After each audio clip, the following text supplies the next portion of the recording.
So guys আসসালামু আলাইকুম, কেমন আছেন? আশা করি সকলে ভালো আছেন। আলহামদুলিল্লাহ আমরাও ভালো আছি। তো আজকে চলে আসলাম একটু ঘুরতে। জায়গাটাকে বেরি বলে আর কি সবাই। তো আসলাম অনেকদিন পরে ঘুরতে।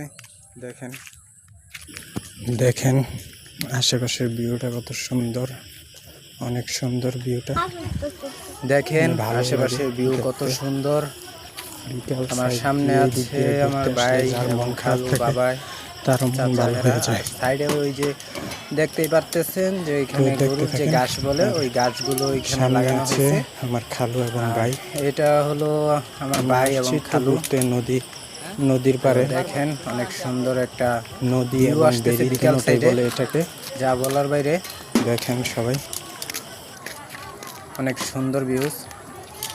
সাইডে রাস্তার সাইডে কলা গাছ লাগাইছে, এটা অনেক সুন্দর হয়েছে লাগানোটা। সব জায়গায় মনে করেন যে রাস্তার পাশে পাশে যদি এরকম গাছপালা লাগায় তাহলে আমি মনে করি যে হ্যাঁ আমাদের বাংলাদেশটাকেও অনেক সুন্দর লাগবে, তাছাড়া মনে করেন যে অনেক উন্নত হয়ে যাবে।